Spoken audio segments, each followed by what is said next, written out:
అందరికీ నమస్కారం అండి. Welcome to our channel common man voice. ఇది సామాన్యుడి గలం.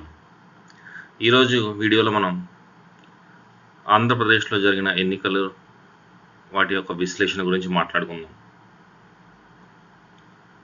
భారతదేశంలో అతిపెద్ద ప్రజాస్వామ్య పండుగ ఏదైనా ఉంది అంటే అది జనరల్ ఎలక్షన్లు మాత్రమే.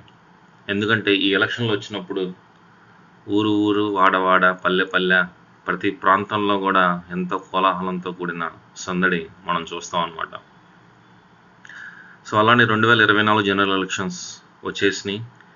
7 విడతల్లో ఎలక్షన్ జరగటం జరిగింది. జూన్ 1, 2024తో ఏడో విడత పోలింగ్ కూడా ముగించడం జరిగింది.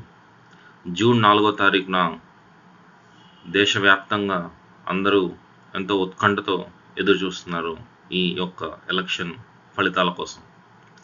సో ఫలితాలు వెలువడే ముందు మన యొక్క విశ్లేషణ మన ఛానల్లో చేసుకుందాం అని ఈ వీడియో చేయడం జరుగుతుంది.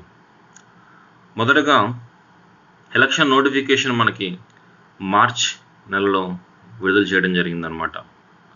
సో అందులో భాగంగా మన ఆంధ్ర రాష్ట్రం యొక్క ఎలక్షన్ అనేది మే 13వ తారీఖు అంటే 4వ విడతలో వాళ్ళు ప్రకటించడం జరిగింది. సో నోటిఫికేషన్ వచ్చిన దగ్గర నుంచి ప్రతిరోజు అధికార ప్రతిపక్షాలు వాడి వేడి పోటాపోటీగా ప్రచారాలతో ప్రతిరోజు ఒక యుద్ధాన్ని తలపించింది ఆంధ్రప్రదేశ్లో.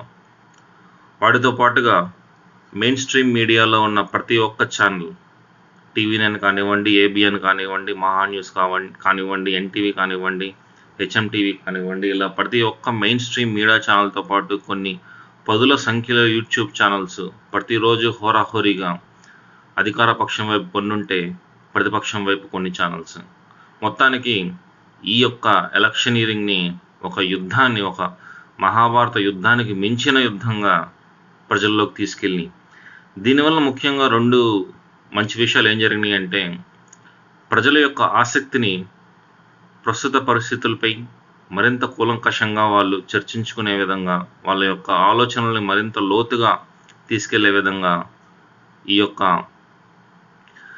విశ్లేషణలు అనేవి జరిగినాయి అన్నమాట. దానికి తోడు మరీ ముఖ్యంగా ఎలక్షన్ యొక్క శాతం అనేది ఈసారి 2024 ఎలక్షన్లో మనం కంపేర్ చేసుకుంటే 2019లో 79% పోల్ పర్సంటేజ్ నమోదైతే ఈసారి మనకి 81.6% నమోదు చేయడం జరిగిందనమాట.